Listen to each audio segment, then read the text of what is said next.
There was a version of you that never got to exist. Not because you failed, not because you weren't strong enough, or smart enough, or good enough, but because somewhere back in the quiet rooms of your childhood, a small voice inside you learned a lesson so early, so thoroughly, that it stopped feeling like a lesson at all. It started to feel like you.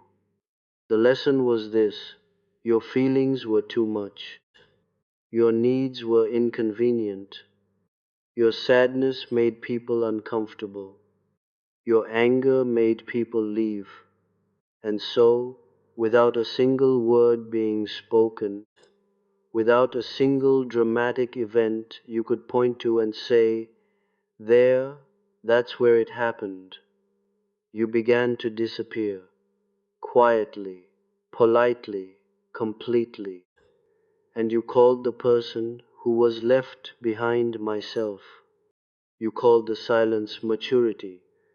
You called the numbness being fine. And for years, maybe decades, you believed it. Everyone around you believed it too. Because a child who stops asking for love doesn't look wounded. He looks easy. She looks good. They look independent. And nobody claps for the child who learned to need nothing. Nobody throws a parade for the little one who taught himself at 6 years old that it was safer to feel nothing than to feel too much and be met with a closed door. That silence was not peace, it was surrender, and tonight we are going to look directly at it. Not to blame anyone, not to relive old pain for its own sake, but because the only way out of a room is to first admit you are standing in one. I want you to sit with something for a moment, because it is the foundation of everything I am about to say. What happened to you did not need to be dramatic to be devastating. This is the great misunderstanding of our age.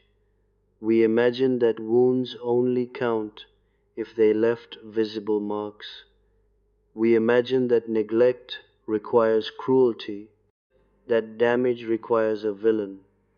But some of the deepest wounds a human soul can carry were inflicted not by hands raised in anger, but by hands that simply never reached out at all, not by voices that screamed, but by silence where a voice should have been.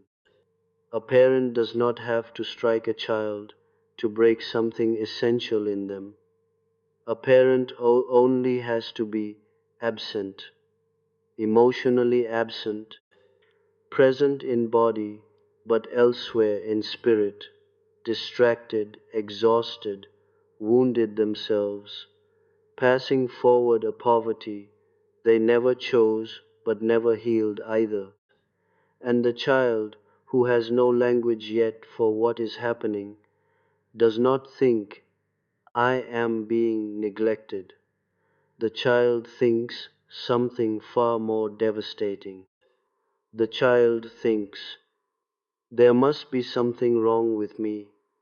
This is the birthplace of the false self, not a lie you were told, but a lie you were forced to construct, brick by brick, in order to survive an environment that could not hold the truth of who you actually were. You built a mask, and you built it so early, and you built it so well, that you forgot it was a mask at all. You began to call it your face. Let me say something that may unsettle you, because it unsettled me long before I ever had the courage to speak it aloud to another living soul. Personality, as most people live it, is not who you are. It is who you learned it was safe to become. What we mistake for our fixed and permanent character is very often a costume assembled in the dark, stitched together out of necessity, worn for so long that the seams have become invisible even to us. The obsessive achiever who cannot rest, ask him what happens in his body when he imagines doing nothing, being nothing, achieving nothing for a single day, and you will find underneath the ambition a terrified child who once learned that stillness meant invisibility and invisibility meant abandonment. The compulsive people pleaser who cannot say no, ask her what she fears will happen the moment she disappoints someone, and you will find, underneath the agreeableness, a little girl who once learned that her own preferences were a burden too heavy for the people who were supposed to carry her. The cynic who trusts no one, who keeps everyone at exactly arm's length, who calls it independence and calls it strength. Ask him what happened the last time he truly needed someone and they were not there, and you will find underneath the armor a boy who decided in one unbearable moment that needing people was the most dangerous thing a person could do. These are not personalities, these are adaptations, and there is a profound difference between the two. A difference that, once you truly see it, you can never again unsee. A personality, in its truest and most sacred sense, unfolds. It is not built defensively against a threat. It grows the way a plant grows toward light, following its own inner nature, its own inborn shape, expressing itself more and more fully as life goes on.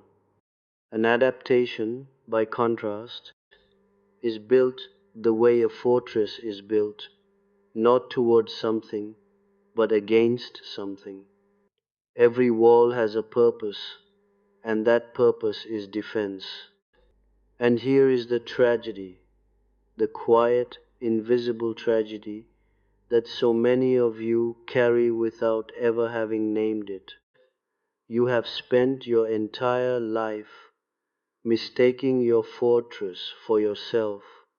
You have organized your relationships, your career, your ambitions, even your private sense of who you are, around walls that were built by a child who was trying to survive a war. Most adults around him didn't even realize was happening. And now you stand in the courtyard of that fortress, decades later, wondering why it feels so lonely in there, wondering why, despite every achievement, despite every relationship, despite every effort to be good enough, there remains a hollow place at the center of you that nothing seems able to fill. I want to be very precise about what emotional neglect actually is, because precision here is not academic. It is the beginning of your freedom. Emotional neglect is not the presence of something harmful. It is the absence of something necessary. This is precisely why it is so difficult to identify, and why so many of you have spent years insisting, even to yourselves, that your childhood was fine, that your parents did their best, that you have nothing to complain about.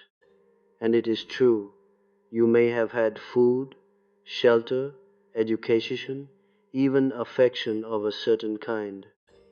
But did anyone ever sit with you while you cried and simply let you cry without rushing to fix it, without telling you to stop, without making your sadness about their own discomfort? Did anyone ever ask you what you were feeling and then actually wait in silence for the real answer? Did anyone ever look at your anger, your appropriate, healthy, human anger, and treat it as information rather than a problem to be punished or shamed into submission? Did anyone ever seem genuinely curious about the contents of your inner world? Or were you, even in the best of homes, essentially alone in there? If the honest answer troubles you, I want you to know that the trouble you feel is not weakness. It is recognition. It is the sound of a door creaking open after being sealed shut for a very long time. And I promise you with everything I have learned in a long life spent studying the architecture of the human soul, that door needs to open. Because what happens to unfelt feeling does not simply evaporate. It does not vanish because you decided, wisely as a child, but tragically as an adult, that it was unsafe to feel it. It goes underground. It becomes part of what I would call the shadow, not evil, not shameful in itself, simply unlit, unintegrated, unseen. And what lives in shadow does not stay quiet. It shapes us anyway, from beneath the surface, whether we acknowledge it or not. The parts of yourself you were never allowed to express as a child do not disappear in adulthood. They leak.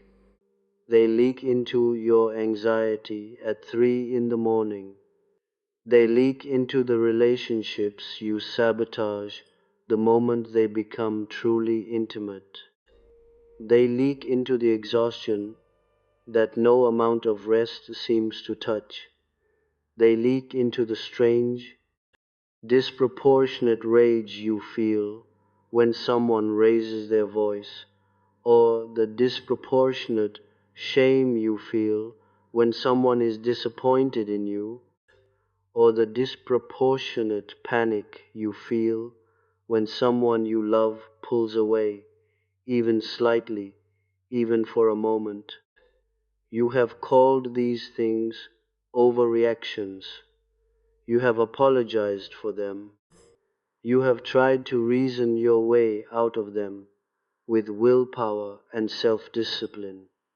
And when that has failed, you have concluded that something is simply fundamentally broken in you. I am here to tell you tonight that nothing is broken in you.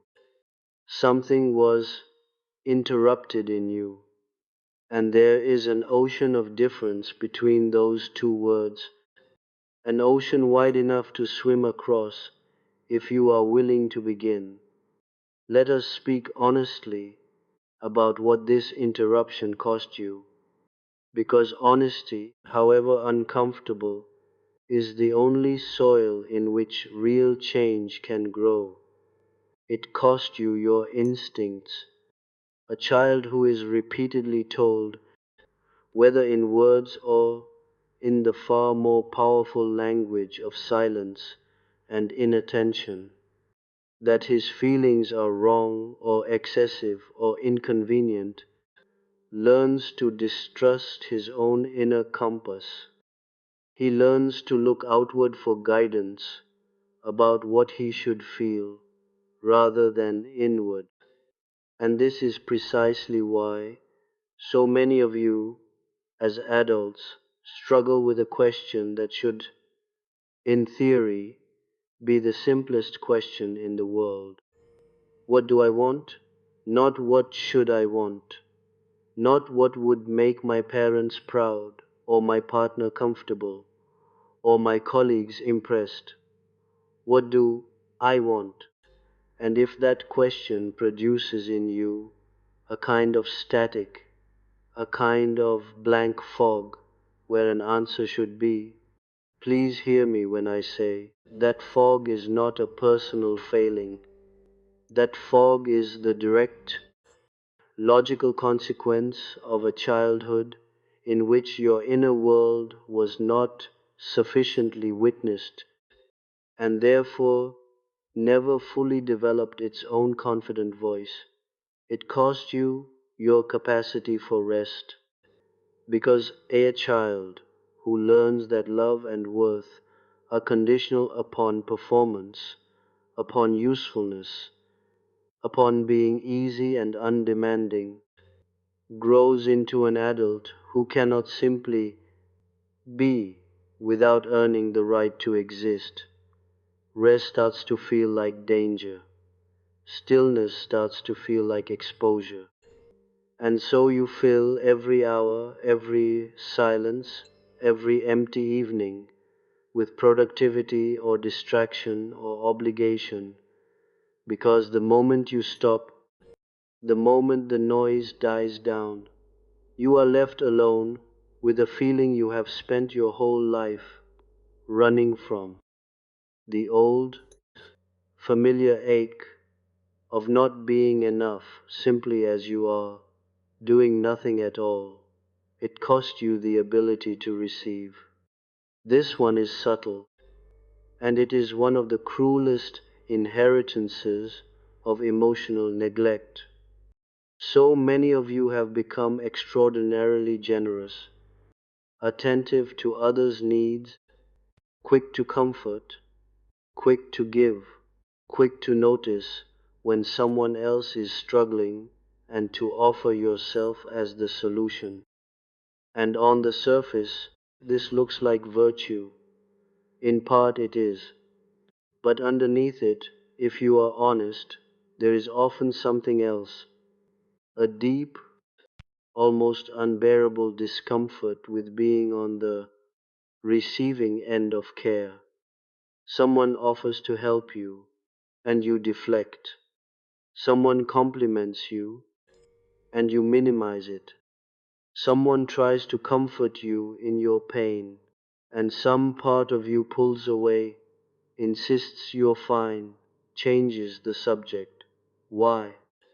Because receiving requires vulnerability, and vulnerability to the child who learned that needing things led to disappointment is simply too dangerous a country to enter.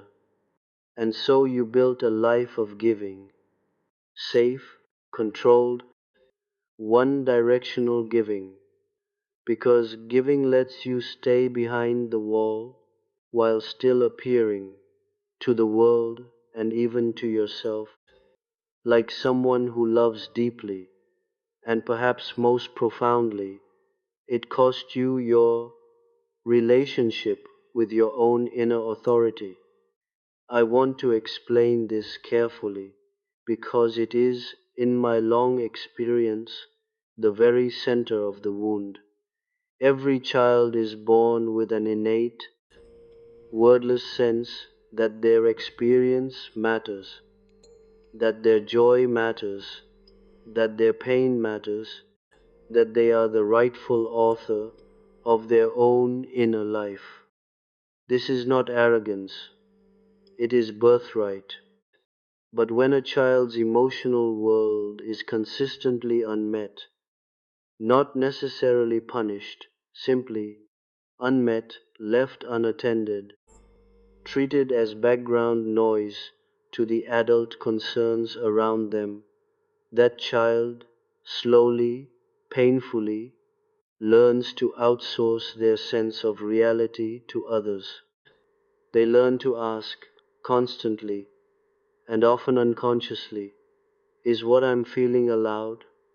Is what I need reasonable? Am I overreacting? Am I too sensitive? Am I too much? And this question, asked 10,000 times in childhood, becomes, in adulthood, a permanent tenant in the house of the mind, a critical, watching, doubting presence that stands between you and your own authentic experience, forever asking for permission to simply exist as you are. Now, I have spent a great deal of time describing the wound, and I have done so deliberately, because a wound that cannot be named cannot be healed, and a pain that is never given its proper weight will never be properly released. But I did not come here tonight to leave you standing in the wreckage. I came here to tell you something that I believe with the whole of my being, something I have watched prove itself true again and again in the long, difficult, and ultimately triumphant work of becoming whole. The very fact that you can see this now, the very fact that something in you recognizes itself in these words, means the wall is already beginning to come down. Understand this. The child who built that fortress was not weak. He was a genius of survival. She found a way, with almost no resources, no guidance, and no map, to endure an emotional climate that might have broken someone with less resilience entirely. Every defense you built, every mask you wore, every part of your personality that now feels less like an expression of your soul and more like a suit of armor, all of it was, in its time, an act of extraordinary intelligence and courage. You did not fail to become yourself.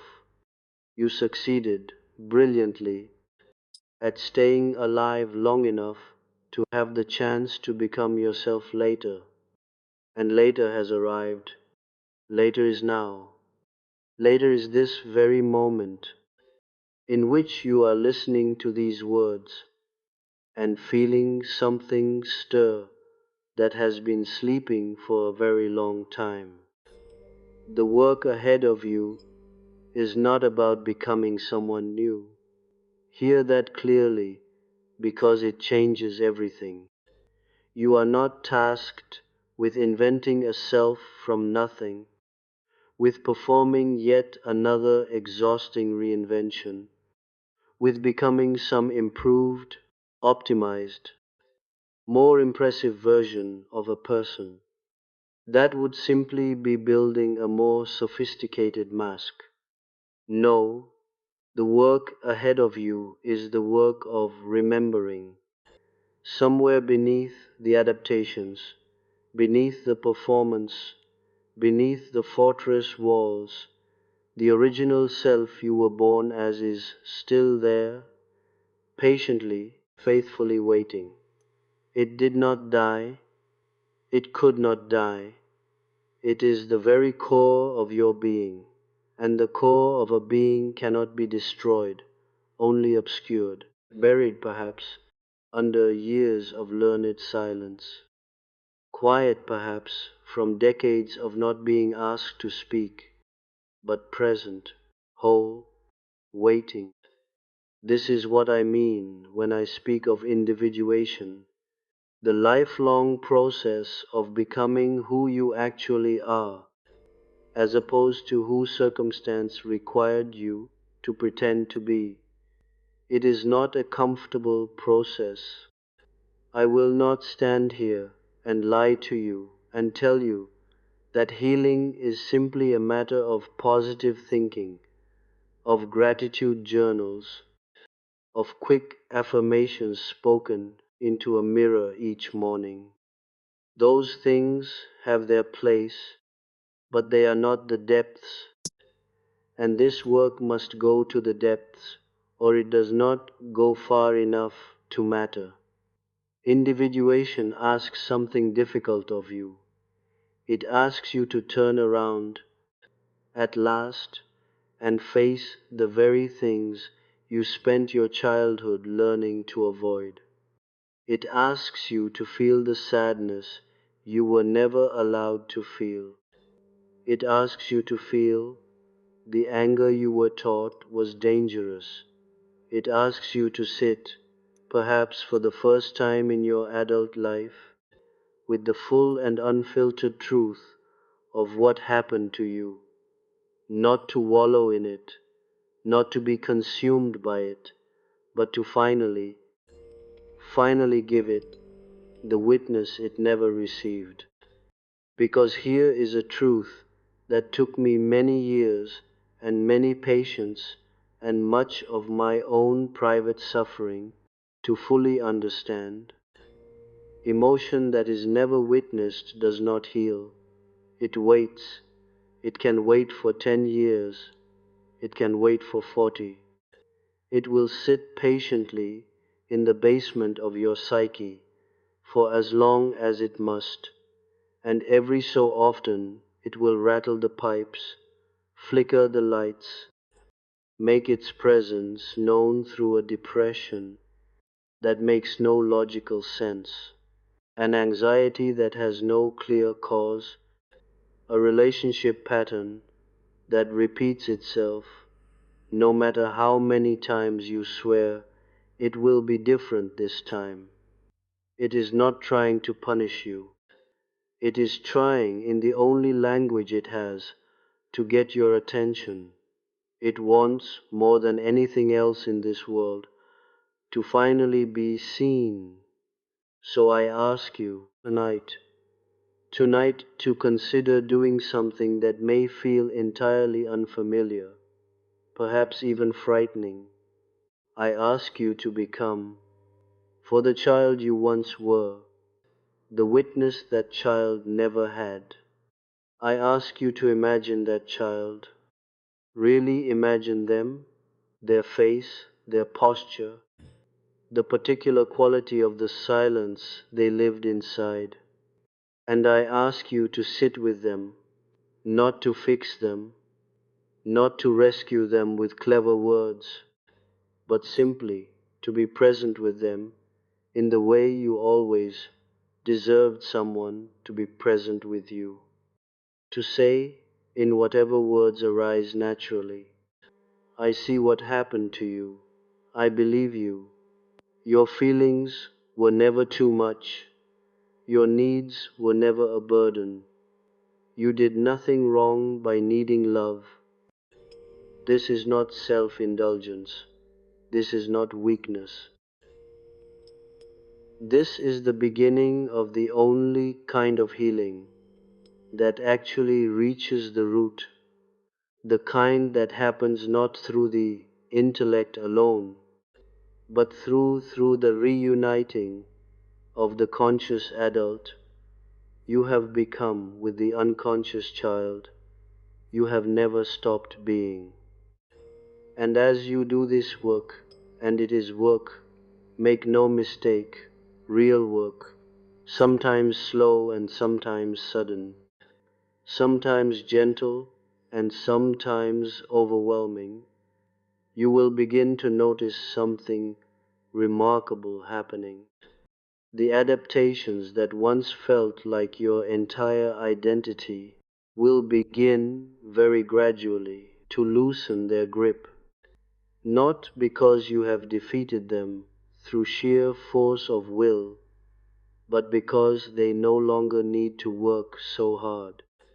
A wall built to keep out danger becomes less necessary once the danger has actually passed, once the person behind the wall finally understands, in their bones and not just their mind, that they are no longer that powerless child in that unwitnessed room. You will find yourself able to rest without earning it. You will find yourself able to say no without drowning in guilt. You will find yourself able to receive love, real love, without flinching away from it or explaining it away or waiting for the other shoe to drop. You will find yourself, for perhaps the first time, curious about your own desires rather than immediately dismissing them as irrelevant. You will find yourself slowly becoming reacquainted with a person you have not seen since you were very young, and that person, I promise you, is not a stranger. It is you. It was always you. I want to speak now about the shadow, because I do not believe this work is complete without an honest reckoning with it, and I do not believe you can be honest about emotional neglect without also being honest about what it produces in a life left unexamined. The shadow is not your enemy. It is simply everything about yourself that you were forced to disown in order to be acceptable to the people whose love you depended on. Every child adapts to their environment the way water adapts to the shape of its container, and in doing so, every child buries certain parts of themselves that did not fit.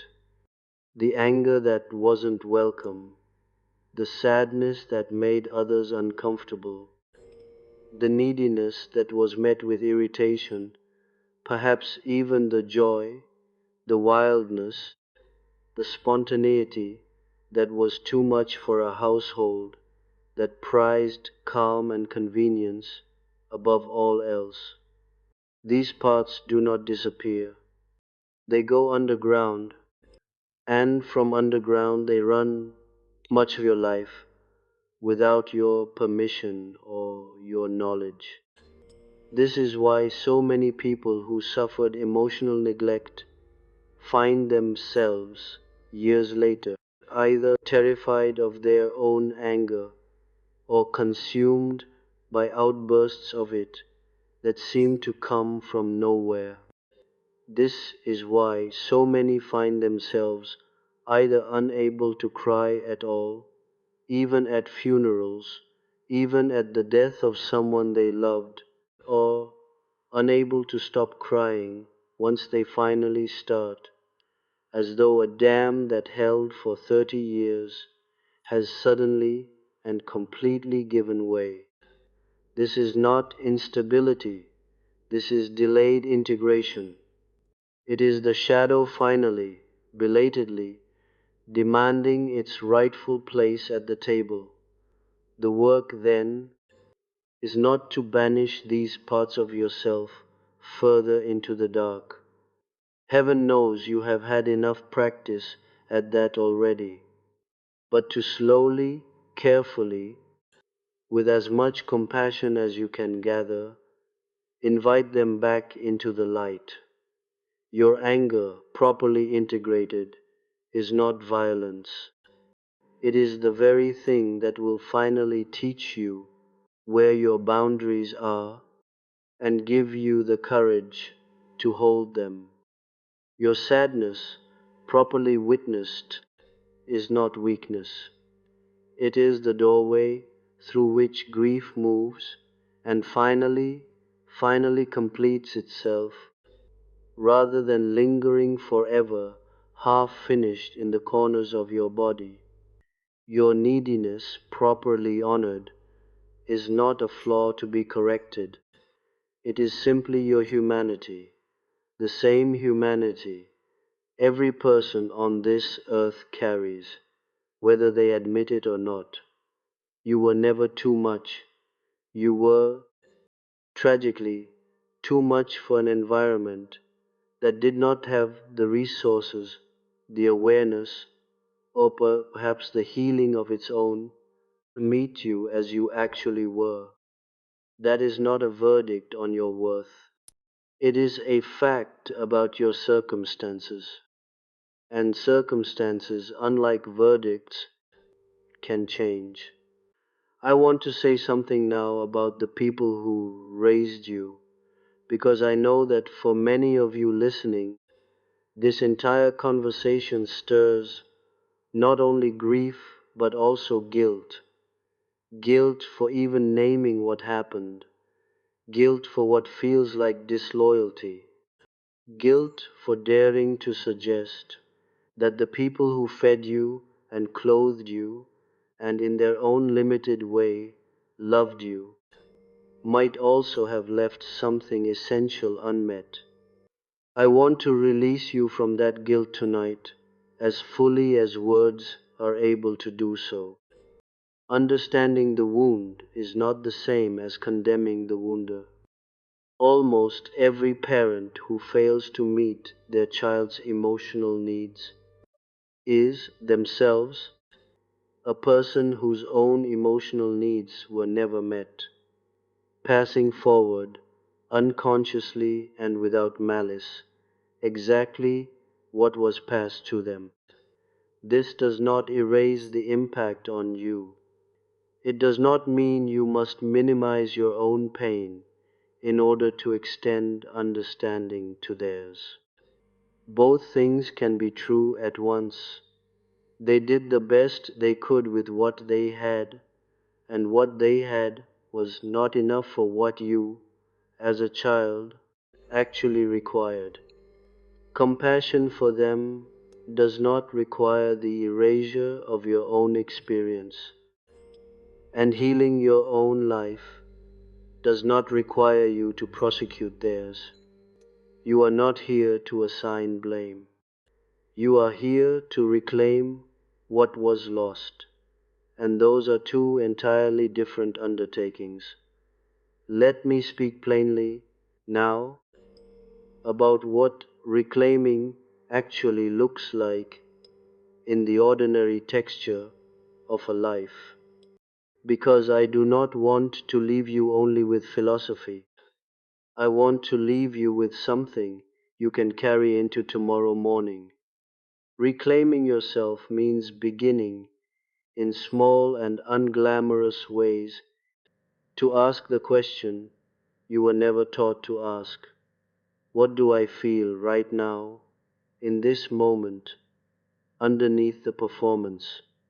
It means pausing in the middle of an ordinary day and checking in with your own body the way you might check in with a friend who has been quiet for too long. It means noticing when you say yes and mean no, and having the courage, even once, to correct it. It means noticing when exhaustion arrives not from your body's true tiredness, but from the endless labor of managing everyone else's comfort, and choosing just once to set that labor down. It means allowing yourself to want things without immediately calculating whether you deserve them. It means letting someone see you cry without apologizing for it. It means letting someone help you without immediately finding a way to even the score. It means, perhaps most radically of all, believing, even before you fully feel it to be true, that you were always worthy of the very love you spent your childhood learning to live without. This is not a weekend's work. I will not insult you with false promises of speed. This is the work of a lifetime, or at least of a very long season of one. But I have seen it done. I have sat across from human beings who arrived in front of me hollowed out, disconnected from their own feelings, strangers to their own desires, and I have watched them slowly, patiently, sometimes with great resistance and great pain, come back to themselves. I have watched the fortress walls, built so carefully in childhood, become gardens instead, because that is what a wall can become once it is no longer needed for defense. I have watched people discover, often to their own astonishment, that underneath the exhaustion of always performing, there was an entire person waiting, full of appetite for life, full of curiosity, full of a capacity for joy that had simply been buried, not destroyed. And if it happened for them, it can happen for you. Not because you are special in some rare and exceptional way, but precisely because you are not. Because this capacity for wholeness is not a gift given to the fortunate few, but the birthright of every human soul, however long it has lain dormant. I want you to understand something about time, because I think it matters here more than almost anywhere else. You may be tempted to grieve the years already spent inside the fortress, the relationships approached from behind walls, instead of in the open, the opportunities avoided out of a fear whose true origin you never understood, the version of your life that might have unfolded if you had known decades ago what you are beginning to understand tonight. That grief is legitimate. I will not tell you to bypass it, but I will tell you this. Nothing about those years was wasted because they built in you a depth, a capacity for understanding pain, an eventual hunger for truth that a person who never suffered this particular wound might never develop at all. The very sensitivity that was once punished in you as a child is the same sensitivity that will make you, as a healed adult, extraordinarily capable of real intimacy, real empathy, real presence with other suffering souls. Your wound, integrated rather than merely survived, does not simply disappear. It becomes a doorway. It becomes, dare I say it, a gift. Not because the neglect itself was good, it was not, but because what you build from the ashes of it, when you finally choose to build consciously rather than defensively, can become something of extraordinary value, both to yourself and to everyone whose life you touch from here forward. So let this be the turning point, not a dramatic cinematic turning point. Life rarely offers those, and healing least of all, but a quiet one, the kind that happens in the space of an ordinary evening, listening to words that finally named something you have carried, wordless for far too long. Let it begin tonight with something small. Tonight, before you sleep, I want you to place a hand over your chest, and I want you to say, either aloud or silently, to the child who is still living somewhere inside of you, I see you now. I am sorry no one saw you then. You did nothing to deserve the silence. Your feelings were never the problem. And from here forward, I am not going anywhere. I am not going to abandon you the way the world once did. I am staying. I am listening. I am finally here. That sentence, I am here now, is not a small thing.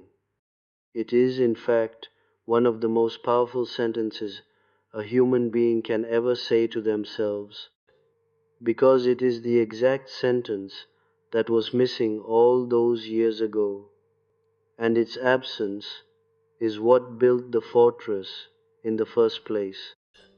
Every time you say it and mean it, a little more of the wall comes down. Every time you choose to feel rather than flee, to receive rather than deflect, to rest rather than perform, to speak your true want rather than swallow it.